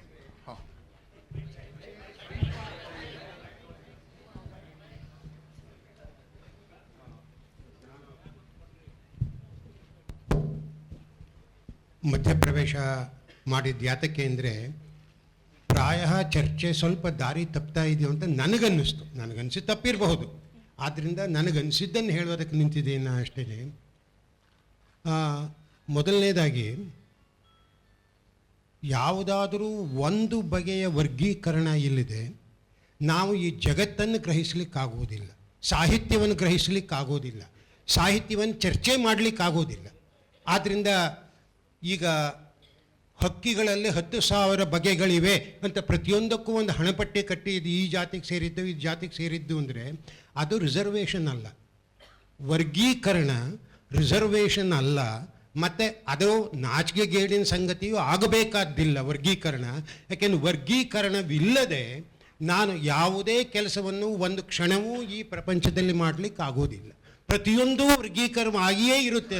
ಇದು ಸಾಯಂಕಾಲ ನಿದ್ದೆ ಮಾಡೋ ಸಮಯ ಅಲ್ಲ, ರಾತ್ರಿ ನಿದ್ದೆ ಮಾಡಬೇಕು, ಇದು ಏನು ಮತ್ತೆ ಸಾಯಂಕಾಲ ರಾತ್ರಿ ಇದಕ್ಕೆ ಎಂಥ ಭೇದ ಅಂತ ಅಲ್ಲ. ಅದು ಮೊದಲನೇದಾಗಿ ವರ್ಗೀಕರಣ ರಿಸರ್ವೇಷನ್ ಅಲ್ಲ, ನಾಚಿಕೆ ಗೇಡಿನ ಸಂಬಂಧವಲ್ಲ, ಮತ್ತು ತಮಾಷೆಯಾಗಿ ಕಾಣಬೇಕಾದಿಲ್ಲ. ಕಂಡ್ರೆ ಇಷ್ಟು ಜನರಿಗೂ ಕೂಡ ಅನ್ಯಾಯ ಮಾಡಿದ ಹಾಗೆ ಅವರು ಇಲ್ಲಿ ತಮಾಷೆ ಮಾಡುವುದಕ್ಕೆ ಬಂದಿಲ್ಲ. ಎರಡನೇದಾಗಿ, ಈಗ ನಾನು ನಿಮ್ಮನ್ನು ಮುಸ್ಲಿಂ ಲೇಖಕರು ಆದ್ದರಿಂದ ಮುಸ್ಲಿಂ ಸಂವೇದನೆ ಬಗ್ಗೆ ಮಾತನಾಡ್ಲಿಕ್ಕೆ ಕರೆದಿದ್ದಾರೆ ಅಂದರೆ ಯಾಕೆ ನಾಚಿಕೆ ಆಗಬೇಕು? ಏನು ರಾಮಚಂದ್ರನ್ ಕರೆಯೋಕ್ಕಾಗುತ್ತಾ? ಅವ್ರಿಗೆ ಮುಸ್ಲಿಂ ಸಂವೇದನೆ ಗೊತ್ತಾ? ಇಲ್ಲಿ ಮುಸ್ಲಿಂ ಸಂವೇದನೆ ಅಂದರೆ ಅದು ಶ್ರೇಷ್ಠ ಅಥವಾ ಕನಿಷ್ಠ ಅಂತ ಅಲ್ಲ, ದಲಿತ ಸಂವೇದನೆ ಅಂದರೆ ಅದು ಶ್ರೇಷ್ಠ ಕನಿಷ್ಠ ಅಂತ ಅಲ್ಲ. ಇದು ಯಾವತ್ತಕ್ಕೆ ಈ ತರಹ ಒಂದು ಚರ್ಚೆಯಲ್ಲಿ ವಿಮರ್ಶೆಯಲ್ಲಿ ಯಾಕೆ ಇವು ಬೇಕೇ ಬೇಕಾಗುತ್ತೆ ಅಂತಂದರೆ, ಈಗ ಅರವಿಂದ ಮಾಲಗತ್ತಿಯವರನ್ನು ನಾನು ದಲಿತ ಲೇಖಕರು ಅಂದರೆ ಇತರ ದಲಿತ ಲೇಖಕರ ಜೊತೆಯಲ್ಲಿ ಇವರ ಅನುಭವವನ್ನು, ಮಾನ ಜವರಯ್ಯನವರ ಜೊತೆಯಲ್ಲಿ ಇವರ ಅನುಭವವನ್ನು, ಸುಬ್ಬು ಹೊಳಿಯಾರವರ ಲೇಖನಗಳ ಹಿಂದೆ ಈ ರೀತಿ ತೌಲನಿಕ ಅಧ್ಯಯನಕ್ಕೆ ಸಾಧ್ಯವಾಗುತ್ತೆ.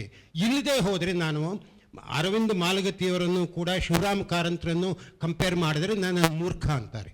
ಅಂದರೆ ಅಧ್ಯಯನದ ಕಾರಣಕ್ಕಾಗಿ ಈ ಬಗೆಯ ಒಂದು ವರ್ಗೀಕರಣ ಬೇಕಾಗುತ್ತೆ. ಇವಾಗ ವೈದೇಹಿಯವರ ನಾನು ಮಹಿಳಾ ಸಾಹಿತಿ ಅಂತ ಅಲ್ಲದೆ ಬೇರೆ ಹೇಗೆ ಗುರುತಿಸಲಿ ನಾನು?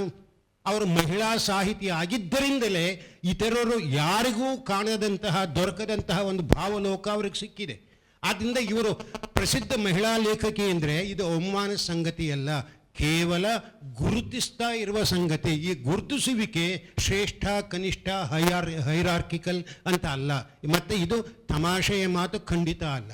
ಒಬ್ಬ ದಲಿತನ, ಒಂದೇ ನಿಮಿಷ, ಏನು ಕೊನೆಯ ವಾಕ್ಯ, ಒಬ್ಬ ದಲಿತನ, ಸ್ತ್ರೀಯ, ಮುಸ್ಲಿಂನ, ಹಿಂದುವಿನ, ಬ್ರಾಹ್ಮಣನ, ಸಂಕೇತಿ ಬ್ರಾಹ್ಮಣನ ಅನುಭವವೂ ಕೂಡ ವಿಶಿಷ್ಟವಾಗಿರುತ್ತೆ. ಆ ಅನುಭವ ವಿಶಿಷ್ಟವನ್ನು ಗುರುತಿಸಲು ಈ ಬಗೆಯ ಒಂದು ವರ್ಗೀಕರಣ, ಇದು ಸಂಕೇತಿ ಬ್ರಾಹ್ಮಣ ಬರೆದಿರಬಹುದು, ಇದು ಅಯ್ಯಂಗಾರ್ ಬ್ರಾಹ್ಮಣ ಅಲ್ಲ ಅಂದರೂ ಕೂಡ ಅದು ಏನೋ ನಾಚಿಕೆ ಸಂಗತಿ ಆಗಬೇಕಾದಿಲ್ಲ. ಯಾಕೆಂದರೆ ನಮ್ಮ ಹುಟ್ಟು ನಮ್ಮ ಕೈಯಲ್ಲಿಲ್ಲ, ಆಕ್ಸಿಡೆಂಟ್. ಮತ್ತು ಇಲ್ಲಿ ನಾವು ಲೇಖಕಿಯರನ್ನು ಚರ್ಚೆ ಮಾಡ್ತಾ ಇಲ್ಲ, ಸಾಹಿತ್ಯವನ್ನು. ಇವಾಗ ವೈದೇಹಿ ಅವರು ಬರೆದ ಸಾಹಿತ್ಯವನ್ನು ನಾನು ಯಾರ ಜೊತೆಯಲ್ಲಿ ಕಂಪೇರ್ ಮಾಡಬೇಕು? ನಾನು ಕುವೆಂಪು ಅವರ ಸಾಹಿತ್ಯದ ಜೊತೆಲಿ ಮಾಡಲೆ ಅಥವಾ ಮಾಡಿದರೆ ಸರಿಯಾಗುತ್ತೆ? ಅಂದರೆ ಅವರ ಸಂವೇದನೆ ವಿಶಿಷ್ಟವಾಗಿರುತ್ತೆ, ಅವರ ಸಾಮಾಜಿಕ ಸಂವೇದನೆ ವಿಶಿಷ್ಟವಾಗಿರುತ್ತೆ.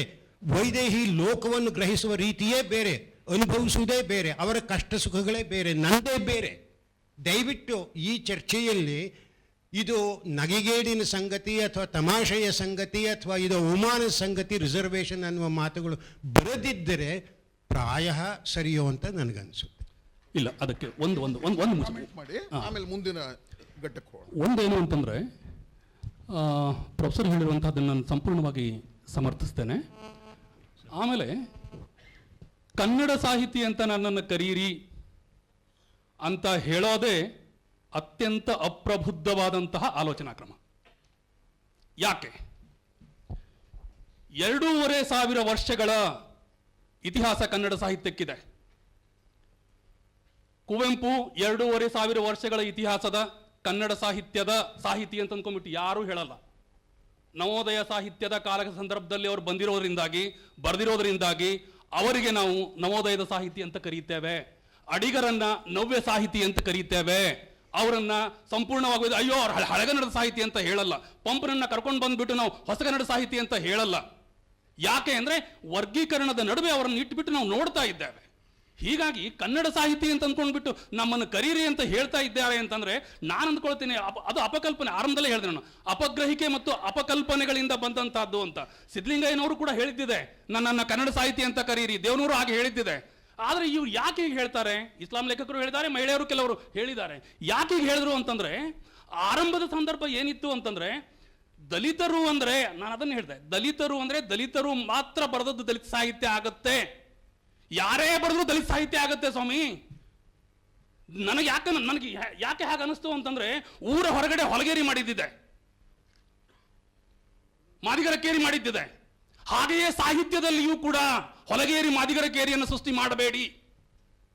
ದಲಿತರು ದಲಿತೇತರರು ಒಟ್ಟಿಗೆ ಸೇರಿ ಬರೆದದ್ದೇ ಯಾರೇ ಬರೀಲಿ ದಲಿತ ಸಾಹಿತ್ಯ ಆಗತ್ತೆ. ಆದರೆ ದಲಿತ ಪ್ರಜ್ಞೆಯಿಂದ ಬರೆದಿರಬೇಕು.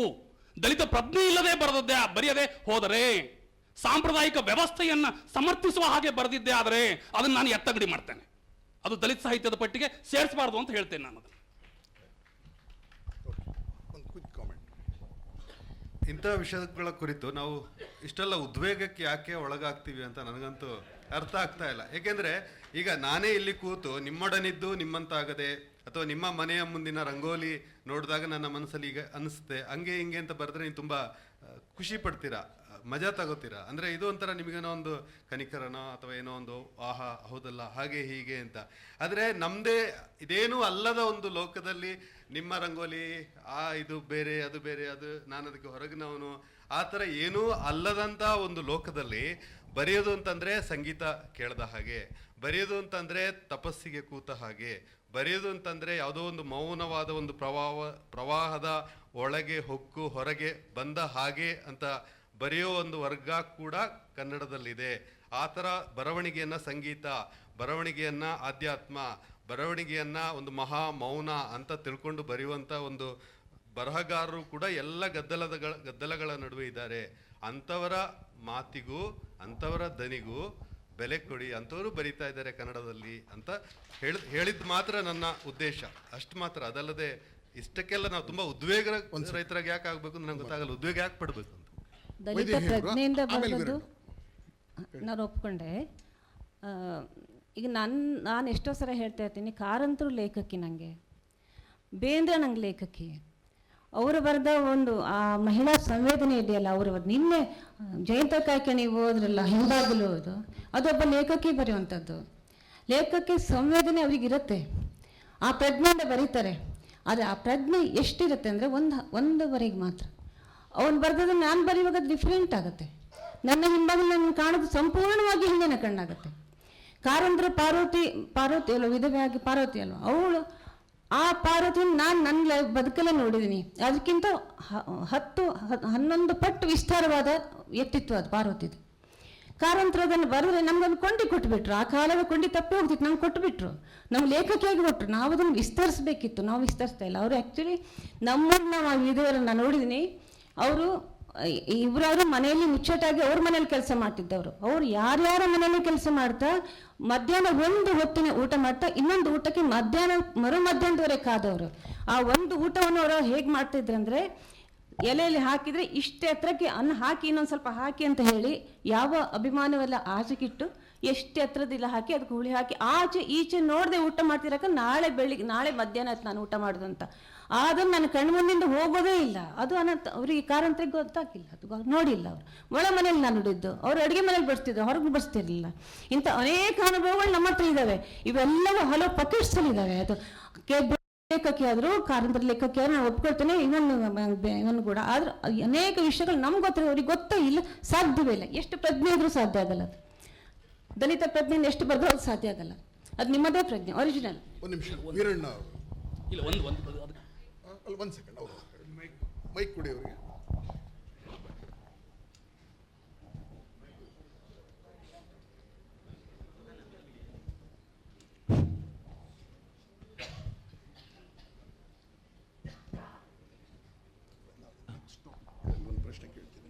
ನೊಬೆಲ್ ಪ್ರಶಸ್ತಿ ಬಂದ ಪರ್ಲ್ ಸೇಸ್ಬಕ್ನ ಗುಡ್ಡರ್ತ್ ಕಾದಂಬರಿಯನ್ನು ಓದಿದರೆ ಇದು ಹೆಂಗಸ್ ಬರೆದ ಕಾದಂಬರಿ ಅಂತ ಯಾರೂ ಅಂದ್ಕೊಳ್ಳೋದಿಲ್ಲ.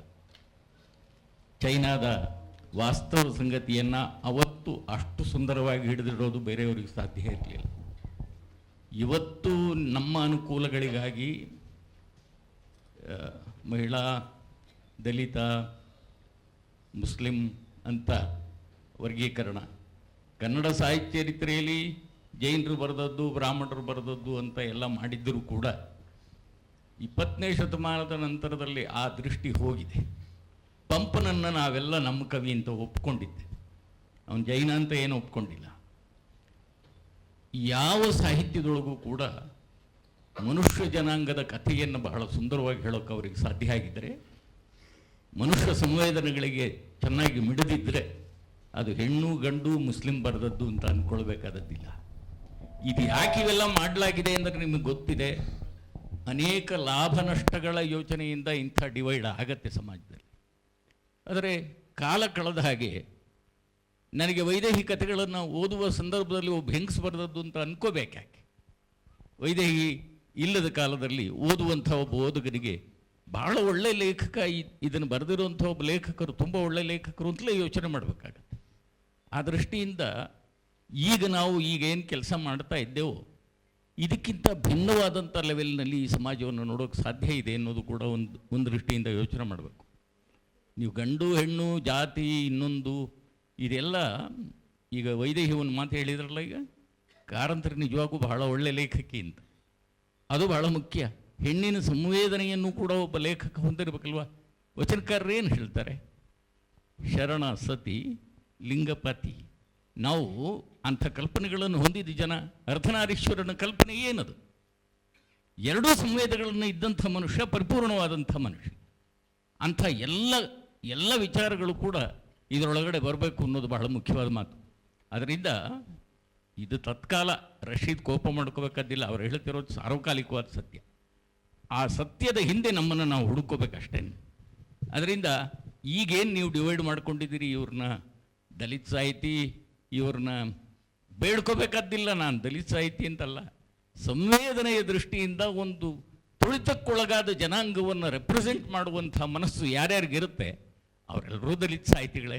ಯಾಕಲ್ಲ? ಇಲ್ಲದೆ ಹೋದರೆ ನಾವು ಅವರನ್ನು ನಿರಾಕರಿಸಬೇಕಾಗ್ತದೆ. ಆ ದೃಷ್ಟಿಯಿಂದ ಇವತ್ತಿನ ಜಗತ್ತನ್ನು, ರಶೀದ್ ಒಂದು ಮಾತು ಹೇಳಿದರು ನೋಡಿ, ಜಗತ್ತು ಬದಲಾಗ್ತಾ ಇದೆ. ಈ ಎಲ್ಲ ಸಂಕುಚಿತ ಮನೋಭಾವಗಳನ್ನು ಮೀರಿದಂಥ ಮನುಷ್ಯನನ್ನು ಹುಡುಕೋಬೇಕು ನಾವು. ಅಂಥ ಕೆಲಸ ಆಗಬೇಕು ಅಂತ ಹೇಳಿ ಈ ಸಂದರ್ಭದಲ್ಲಿ ನಾನು ಮಾತಾಡ್ತೀನಿ. ಕಾಮೆಂಟಿನ ಮೂಲಕ ನಾನು ಯಾಕೆ ಉದ್ವೇಗಕ್ಕೆ ಒಳಗಾಗಿ ಮಾತನಾಡಿದೆ ಅಂತಂದರೆ, ರಶೀದ್ ನನ್ನ ಸ್ನೇಹಿತರೆ, ಉದ್ವೇಗ ಒಳಗಾಗುವ ಹಾಗೆ ಅವ್ರು ಮಾತನಾಡಿದ್ರಿಂದ ನಾನು ಉದ್ವೇಗ ಒಳಗಾಗಬೇಕಾಯ್ತು. ಏನು ಅಂತಂದರೆ, ಬರೀ ಮಾಲ್ಗತ್ತಿಯನ್ನು ಟೀಕೆ ಮಾಡಿದ್ರೆ ನನ್ನ ಸಮಸ್ಯೆ ಇರ್ತಿರಲಿಲ್ಲ. ವಿಶ್ವವಿದ್ಯಾನಿಲಯದ ಅಧ್ಯಾಪಕರು ಸಿಟ್ಟು ಬರುತ್ತೆ ನನಗೆ. ನೀವು ಮಾಲ್ಗತ್ತಿಯನ್ನು ಝಾಡಿಸಿ, ಸಮಸ್ಯೆ ಅಲ್ಲ ಅದು ನನಗೆ. ಆದರೆ ವಿಶ್ವವಿದ್ಯಾನಿಲಯದ ಅಧ್ಯಾಪಕರು ಅಂತ ಅಂದ್ಕೊಂಡ್ಬಿಟ್ಟು ಎಲ್ಲರ ಮೇಲೆ ಹರಿ ಹಾಯೋದಿದೆ ಅಲ್ವಾ, ಅದು ನನಗೆ ಹಿಡಿಸಲಿಲ್ಲ. ಅದಕ್ಕೆ ನಾನು ಏನು ಮಾಡಿದೆ, ನನಗೆ ಉದ್ವೇಗಕ್ಕೆ ಒಳಗಾದೆ ಒಂದು. ಆಮೇಲೆ ಎರಡನೇದು, ಮೇಡಮ್ ಅವರು ಹೇಳಿರುವಂಥದ್ದು, ಮಹಿಳಾ ಸಂವೇದನೆಯೇ ಆಗಲಿ ದಲಿತ ಸಂವೇದನೆಯೇ ಆಗಲಿ, ಮಹಿಳೆಯರೇ ಬರೆದಿದ್ದು ಹೆಚ್ಚು ಅಥೆಂಟಿಕ್ ಅಥವಾ ದಲಿತರೇ ಬರೆದಿದ್ದು ಹೆಚ್ಚು ಅಥೆಂಟಿಕ್ ಅಂತ ನಾವು ಹೊರಟ್ರೆ ಅದು ಅತಿ ಎಲ್ಲಿವರೆಗೆ ತಲುಪುತ್ತೆ ಅಂತ ನನಗೆ ಅನಿಸಿದ್ದು ಅಂತಂದರೆ, ಸರಿ, ಮಹಿಳೆಯರು ಮಹಿಳಾ ಅನುಭವಗಳನ್ನೇ ವ್ಯಕ್ತಪಡಿಸಬೇಕು ಅಂತ ಅನ್ನೋ ಹಾಗಿದ್ರೆ, ಒಬ್ಬ ವೇಶ್ಯೆಯ ಬಗ್ಗೆ ನಾನು ಬರೀಬೇಕು ಅಂತಂದರೆ ಮೊದಲು ವೇಶ್ಯೆಯಾಗಿ ಅನುಭವಿಸಿ ಆಮೇಲೆ ಕಾದಂಬರಿಯನ್ನು ಬರೀಬೇಕೇ? ನನಗೆ ಅನಿಸೋದು, ಪ್ರತಿಯೊಬ್ಬರ ಅನುಭವಗಳಿಗೂ ಮಿತಿಗಳಿವೆ. ಅದು ದಲಿತರೇ ಇರಲಿ, ದಲಿತೇತರರೇ ಇರಲಿ, ಇಸ್ಲಾಂರೇ ಇರಲಿ, ಇಸ್ಲಾಂ ಅಲ್ಲದವರೇ ಇರಲಿ. ಆದರೆ ಆ ಮಿತಿಗಳ ಅರಿವನ್ನು ಗಮನದಲ್ಲಿಟ್ಕೊಂಡ್ಬಿಟ್ಟು ನಾವು ಬರೆದ್ರೆ ಯಶಸ್ವಿ ಆಗ್ತೇವೆ. ಒಂದು ವೇಳೆ ಆ ಮಿತಿಯನ್ನು ಮೀರಿದ್ರೆ ಅವಘಡಕ್ಕೆ ಒಳಗಾಗತ್ತೆ. ಸರಿ, ಮೊಹಮ್ಮದ್ ದ ಈಡಿಯಟ್ ಅನ್ನುವಂತಹ ಕಥೆ ಎಷ್ಟು ಜನಗಳನ್ನ ಕೊಲೆ ಮಾಡ್ತು. ಒಂದು ವೇಳೆ ಅದೇ ಕಥೆಯನ್ನೇ ಒಬ್ಬ ಮುಸ್ಲಿಂ ಬರೆದಿದ್ದೇ ಆಗಿದ್ದರೆ ಆಗ್ತಾ ಇರಲಿಲ್ಲ ಕೊಲೆಗಳು. ಇಲ್ಲ, ಸರಿ, ಅದು ಸತ್ಯ ಇರಬಹುದು, ಇಲ್ಲ ಅಂತ ಹೇಳ್ತಾ ಇರಲಿಲ್ಲ. ನಾನು ಹೇಳೋದೇನು ಅಂತಂದ್ರೆ, ಇಲ್ಲ, ಸೆಟಾನಿಕ್ ವರ್ಸಸ್ ಬಂದಾಗ ಏನಾಯ್ತು? ಸೆಟಾನಿಕ್ ವರ್ಸಸ್ ಬಂದಾಗ ಲೇಖಕನ ಕೊಲೆ ಆಗಲಿಲ್ಲ, ಉಚ್ಚಾಟನೆ ಆಯ್ತು ಅಷ್ಟೇ. ಇಲ್ಲ, ನೀವು ಪರಿಣಾಮಗಳಲ್ಲಿ ವ್ಯತ್ಯಾಸಗಳಿವೆ. ದಲಿತ ಸಾಹಿತ್ಯ ಸಂದರ್ಭದಲ್ಲಿ ಏನಾಯ್ತು ಅಂತಂದ್ರೆ, ಅತಿಯಾದ ಅಭಿವ್ಯಕ್ತಿ ನೀವು ಟೀಕೆಗೊಳಗಾಯಿತು. ಯಾವುದು? ಭಾರತೀಪುರವು ಟೀಕೆಗೊಳಗಾಯಿತು ಮತ್ತು ಸಂಸ್ಕಾರವು ಟೀಕೆಗೊಳಗಾಯಿತು, ಹಾಗೇನೇ ದಾಟು ಕೂಡ ಟೀಕೆಗೊಳಗಾಯಿತು. ಅಲ್ಲಿ ಯಾರು ನಮ್ಮ ಲೇಖಕರನ್ನು ಕೊಲೆ ಮಾಡಲಿಲ್ಲ. ನಾವು ಟೀಕೆ ಮಾಡ್ತೇವೆ, ಇದು ಸರಿಯಾದದ್ದಲ್ಲ ಅಂತ ಅಂದ್ಕೊಂಡ್ಬಿಟ್ಟು ಕೊಲೆ ಮಾಡುವಷ್ಟರ ಮಟ್ಟಿಗೆ ಸಾಹಿತ್ಯದ ಲೋಕ ವಿಜೃಂಭಿಸಿಲ್ಲ. ಒಂದೇ ನಿಮಿಷ, ನಂಗೆ ನೆನಪೋಯ್ತು ಎಂತ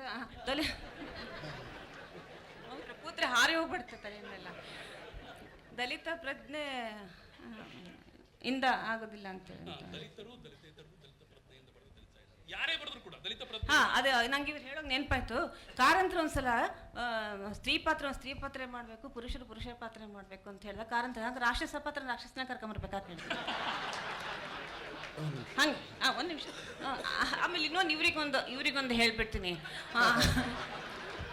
ನೋಡಿ. ನಾವು ನಿಮಗೂ ಸಹ ಇಂಡಿಯಾದಲ್ಲಿದ್ದಾಗ Oriya writer, Kannada writer, Tamil writer ಅಂತ ಹೇಳಲೇಬೇಕಾಗತ್ತೆ. ಪ್ರಪಂಚದಲ್ಲಿ ಹೋದಾಗ ಇಂಡಿಯನ್ ರೈಟರು, ಆಮೇಲೆ ಇಂಗ್ಲೀಷ್ ರೈಟರು, ಅಮೇರಿಕನ್ ರೈಟರ್ ಅಂತ ಹೇಳಲೇಬೇಕಾಗತ್ತೆ. ವರ್ಗೀಕರಣ ಇಲ್ಲದ್ರೆ ಹೇಗೆ ನೀವು ಗುರುತಿಸ್ತೀರಿ? ನಮ್ಮ ಸಂವೇದನೆ ಬೇರೆ, ಇಂಡಿಯನ್ ಸಂವೇದನೆಯಲ್ಲಿ ರಾಜ್ಯದ ಸಂವೇದನೆ ಬೇರೆ, ರಾಜ್ಯದಲ್ಲಿ ಈ ಥರ ನಮ್ಮ ಸಂವೇದನೆಗಳು ಬೇರೆ, ಇಡೀ ಇಂಡಿಯಾದಲ್ಲಿ ಮಹಿಳಾ ಸಂವೇದನೆ ಬೇರೆ, ಆ ಮಹಿಳಾ ಸಂವೇದನೆಯಲ್ಲಿ ವರಿಷ್ಠ ಸಂವೇದನೆ ಬೇರೆ, ನಮ್ಮ ಸಂವೇದನೆ ಬೇರೆ, ಕರ್ನಾಟಕದ್ದು ಮರಾಠಿ ಸಂವೇದನೆ ಬೇರೆ. ಮರಾಠಿಯವ್ರು ಬರೆದಷ್ಟು ಆತ್ಮಕತೆ ನಾವು ಯಾಕೆ ಬರೀ ಇಲ್ಲ ಅನ್ನೋ ಸಂವೇದನೆ ಮುಖ್ಯ. ಇಲ್ಲ ನಿಮ್ಗೆ ಗೊತ್ತಿಲ್ಲ, ಅದು ಹೌದು. ಇಲ್ಲ, ಮಹಿಳಾ ಸಂವೇದನೆ ರಕ್ತ ಮಾಂಸದಿಂದಲೇ ಕೂಡಿದ್ದು, ಖಂಡಿತವಾಗಿಯೂ ಅದನ್ನು ನಾನು ನಿರಾಕರಿಸ್ತಾ ಇಲ್ಲ. ಆದರೆ ಪರಕಾಯ ಪ್ರವೇಶ ಮಾಡಿ ಬರುವಂತಹದ್ದನ್ನು ಕೂಡ ಇಂಪಾರ್ಟೆನ್ಸ್ ಕೊಡುವ ಅಗತ್ಯ ಇದೆ. ಅದು ಅಲ್ಲ ಅಂತ ಅನ್ಕೊಂಡ್ಬಿಟ್ಟು ನೀವು ಹೊರಗಿಟ್ರಿ ಅಂತಂದ್ರೆ ಸಮಗ್ರತೆ ಬರೋದಿಲ್ಲ. ನಾವು ಒಳಗೋಗಕ್ ಮಾಡ್ತಿದೀವಿ, ಒಳಗಿಟ್ಟಿಲ್ಲ. ಆಮೇಲೆ ಪರಕಾಯ ಪ್ರವೇಶ ಅಲ್ಲ, ಪರ ಮಾನಸ ಪ್ರವೇಶನೆ ಮಾಡ್ಬೇಕು, ಅದು ಭಾರಿ ಕಷ್ಟ ಇದೆ. ಈಗ ಅಲ್ಲಲ್ಲ, ಈ ಚರ್ಚೆಯನ್ನ ಈಗ ನಮ್ಗೆ ಟೈಮ್ ಆಗ್ತಾ ಇದೆ, ಇನ್ನೊಂದು ಹಂತಕ್ಕೆ ತಗೊಂಡೋಗೋಣ. ಇದೇನು ಅಂತಂದರೆ, ಈ ಚರ್ಚೆಗಳು ಮತ್ತು ಈ ಬಗೆಯ ಯೋಚನಾ ಕ್ರಮಗಳು ನಮ್ಮ ಸಾಹಿತ್ಯ ಅಧ್ಯಯನವನ್ನು ಪ್ರವೇಶ ಮಾಡಿದಾಗ ಇದು ಸಾಹಿತ್ಯ ಸೃಷ್ಟಿಗೆ ಮಾತ್ರ ಸಂಬಂಧಪಟ್ಟಿದ್ದಲ್ಲ, ಸಾಹಿತ್ಯ ವಿಮರ್ಶೆಗೂ ಇದನ್ನು ವಿಸ್ತರಿಸಿದ್ದನ್ನು ನೋಡ್ತೀವಿ ನಾವು. ಅಂದರೆ ಇದೆಲ್ಲ ಬಂದ ಮೇಲೆ ಸಾಹಿತ್ಯವನ್ನು ನೋಡುವ ದೃಷ್ಟಿಕೋನವೇ ಬದಲಾವಣೆ ಆಯಿತು. ಯಾಕೆಂದರೆ ನವ್ಯ ವಿಮರ್ಶೆ ಏನು ತಿಳ್ಕೊಂಡಿತ್ತು, ಯಾವುದೇ ಸಾಹಿತ್ಯ ಕೃತಿ ಅಂತಂದರೆ ಒಂದು ಭಾಷಿಕ ಸಂರಚನೆ, ಆದ್ದರಿಂದ ಎಲ್ಲರೂ ಕೂಡ ನಾವು ಭಾಳ ಸೈಂಟಿಫಿಕ್ ಆಗಿ, ಭಾಳ ಆಬ್ಜೆಕ್ಟಿವ್ ಆಗಿ ಒಂದು ಕೃತಿಯನ್ನು ಅಪ್ರೋಚ್ ಮಾಡಿದ್ರೆ ಸ್ವಲ್ಪ ಹೆಚ್ಚು ಕಡಿಮೆ ಎಲ್ಲರೂ ಒಂದೇ ರೀತಿಯ ಸತ್ಯಗಳನ್ನು ನಾವು ರೀಚ್ ಆಗ್ತೀವಿ ಅಂತ. ಆದರೆ ಈಗ ಅದನ್ನು ಯಾರೂ ಒಪ್ತಾ ಇಲ್ಲ. ಅದಕ್ಕೋಸ್ಕರ ಇವತ್ತು ಸಾಹಿತ್ಯದ ಪುನರ್ವಿಮರ್ಶೆ ಆಗ್ತಾ ಇದೆ. ಮತ್ತು ಬೇರೆ ಬೇರೆ ವಲಯಗಳಿಂದ ಬಂದ ವಿಮರ್ಶೆ ಬೇರೆ ಬೇರೆ ಪ್ರಶ್ನೆಗಳನ್ನು ಕೇಳ್ತಾ ಇದೆ ಅಂತ. ಈಗ ಉದಾಹರಣೆಗೆ ಕನ್ನಡದಲ್ಲೇ ನೋಡಿ, ಈಗ ಬೋಳ್ವಾರ್ ಮಹಮ್ಮದ್ ಕುವೆಂಪು ಅವರ ಮಲೆಗಳಲ್ಲಿ ಮದುಮಗಳುನಲ್ಲಿ ಮುಸ್ಲಿಮರ ಪ್ರತಿನಿಧೀಕರಣದ ಬಗ್ಗೆ ಒಂದು ಪ್ರಶ್ನೆ ಕೇಳಿದ್ರು. ಎಲ್ಲ ಬರೀ ಟೈಪ್ಸನ್ನ ಅವರು ಸೃಷ್ಟಿ ಮಾಡಿದ್ದಾರೆ. ಕುವೆಂಪು ಕಾದಂಬರಿಗಳಲ್ಲಿ ಎಲ್ಲ ಪಾತ್ರಗಳಿಗೂ ವಿಕಾಸದ ಸಾಧ್ಯತೆ ಇದೆ, ಮುಸ್ಲಿಮರಿಗೆ ಯಾಕಿಲ್ಲ ಅಂತ. ಅಥವಾ ಬಿ ಕೃಷ್ಣಪ್ಪನವ್ರು ಒಂದು ಪ್ರಶ್ನೆ ಕೇಳಿದ್ರು. ಕುವೆಂಪುರವರ ಕಾದಂಬರಿಗಳಲ್ಲಿ ಒಂದು ದ್ವಂದ್ವ ಕಾಣುತ್ತೆ. ಅದೇನು ಅಂತಂದರೆ, ಬ್ರಾಹ್ಮಣರು ಒಕ್ಕಲಿಗರನ್ನ ಶೋಷಣೆ ಮಾಡುವಾಗ ಅವರ ಚಿತ್ರಣ ಯಾವ ರೀತಿ ಇರುತ್ತೆ, ಅದಕ್ಕೂ ಒಕ್ಕಲಿಗರು ದಲಿತರನ್ನ ಚಿತ್ರಣ ಮಾಡುವಾಗ ಅದು ಎಂಫಸಿಸ್ ಬೇರೆ ಆಗುತ್ತೆ ಅಂತಕ್ಕಂಥ ಪ್ರಶ್ನೆಗಳು. ಅಥವಾ ವೈದೇಹಿಯವರು ಒಂದು ಲೇಖನ ಬರೆದು, ಅಲ್ಲ ನಾನು ಕುವೆಂಪುನೇ ಯಾಕೆ ಉದಾಹರಣೆ ತಗೊಳ್ತಾ ಇದ್ದೀನಿ ಅಂದರೆ ಅದನ್ನು ಒಂದು ಸ್ಟ್ಯಾಂಡರ್ಡ್, ಅದಕ್ಕೋಸ್ಕರ ಇವರು ಈ ಭಾರತೀಯ ಜನನೀಯ ತನುಜಾತೆ ನೆನ್ನೆ ಎಲ್ಲ ಕೇಳಿದ್ವಲ್ಲ, ಅದರ ಬಗ್ಗೆ ವೈದೇಹಿ ಒಂದು ಪ್ರಶ್ನೆಯನ್ನು ಕೇಳ್ತಾರೆ. ಅವರು ಕುವೆಂಪು ಮೇಲೆ ಒಂದು ಲೇಖನ ಬರೀತಾ ಹೇಗೆ ಕುವೆಂಪು ಕವಿತೆಗಳು ತಮ್ಮ ಕಾವ್ಯ ಸಂವೇದನೆಯನ್ನು ರೂಪಿಸ್ತು ಅಂತ ಭಾಳ ಚೆನ್ನಾಗಿ ಬರೀತಾ ಕೊನೆಯಲ್ಲಿ ಒಂದು ಕುತೂಹಲಕಾರಿ ಪ್ರಶ್ನೆ ಕೇಳ್ತಾರೆ. ಯಾಕೆ ಕುವೆಂಪು ಅಂತ ಲೇಖಕರಿಗೂ ಕೂಡ ಕರ್ನಾಟಕ ಮಾತಿಗೆ ಬರೀ ಗಂಡು ಮಕ್ಕಳೇ ಇತ್ತು ಅಂತ ಅನ್ನಿಸ್ತು. ಬಸವಣ್ಣನವರನ್ನು ನೆನೆಯುವಾಗ ಕೂಡ ಅಕ್ಕಮಹಾದೇವಿ ನೆನಪು ಕೂಡ ಬರಲಿಲ್ವೇ? ನಾನು ಅವರಲ್ಲಿ ತಪ್ಪು ಕಂಡುಹಿಡಿತಾ ಇಲ್ಲ.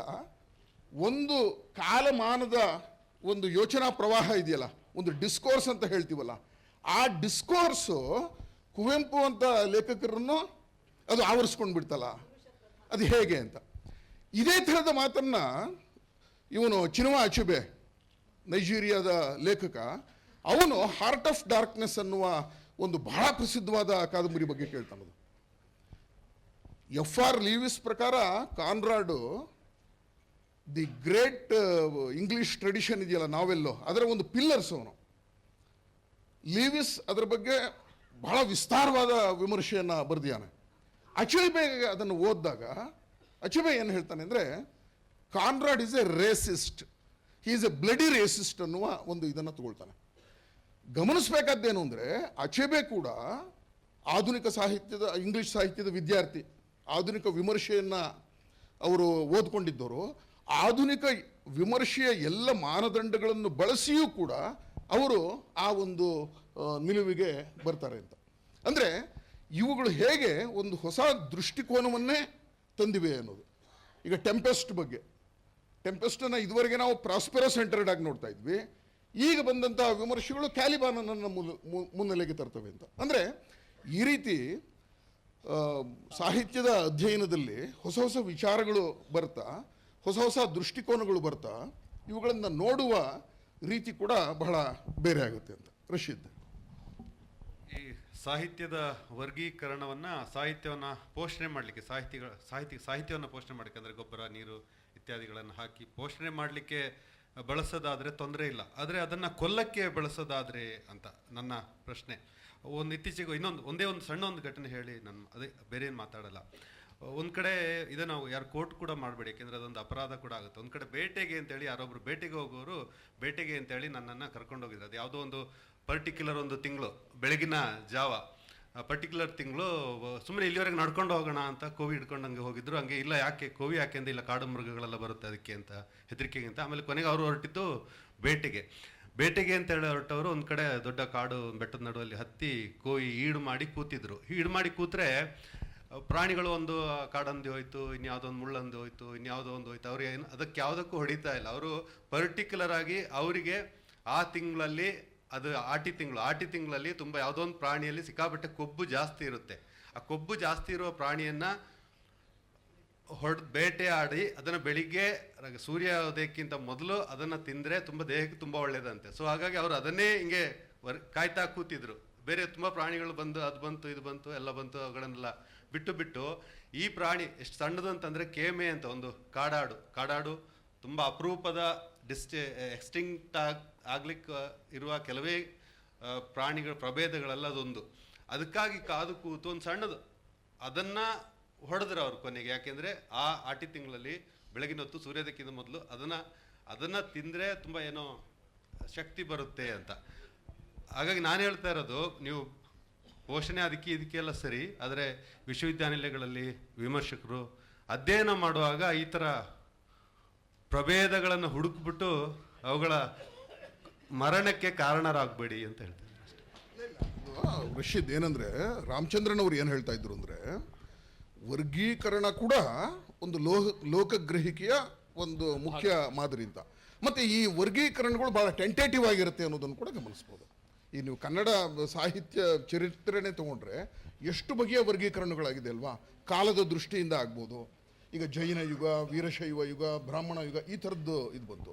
ಅಥವಾ ಈಗ ನಮ್ಮಲ್ಲಿ ನೋಡಿ, ಈಗ ಯಾವುದೋ ನವೋದಯ, ನವ್ಯ, ದಲಿತ, ಬಂಡಾಯ, ಹೀಗಿರೋ ಈಗ ಆಧುನಿಕ ಪೂರ್ವ, ಆಧುನಿಕ ಅಥವಾ ವಸಾಹತುಶಾಹಿ ಪೂರ್ವ, ಅಂದರೆ ಪ್ರತಿ ಕಾಲಘಟ್ಟದಲ್ಲೂ ಕೂಡ ಈ ವರ್ಗೀಕರಣಗಳು ಹುಟ್ಕೊಳ್ಳುತ್ತೆ. ಅದು ಇನ್ನೊಂದು ಕಾಲಘಟ್ಟದಲ್ಲಿ ಆ ವರ್ಗೀಕರಣ ಅಪ್ರಸ್ತುತ ಆಗಿ ಹೊಸ ಬಗೆಯ ವರ್ಗೀಕರಣಕ್ಕಿಂತ, ಅಂದರೆ ವರ್ಗೀಕರಣ ಇಲ್ಲದ ಒಂದು ಸ್ಥಿತಿ ಇಲ್ಲ. ಅದನ್ನು ರಾಮಚಂದ್ರನ್ ಅವರು ಹೇಳೋದಕ್ಕೆ ಪ್ರಯತ್ನ. ಇಲ್ಲ, ನಾನೊಬ್ಬ ಸಾಹಿತ್ಯದ ವಿದ್ಯಾರ್ಥಿಯಾಗಿ ರಶೀದ್ ಅವರು ಹೇಳಿದ ಒಂದು ಸಂಗತಿಯನ್ನು ನಾನು ಅದನ್ನು ಸಮ್ಮತಿಸೋದಕ್ಕೆ ಇಷ್ಟಪಡ್ತೇನೆ. ಇಂಥ ವರ್ಗೀಕರಣದ ನಡುವೆಯೂ ಕೂಡ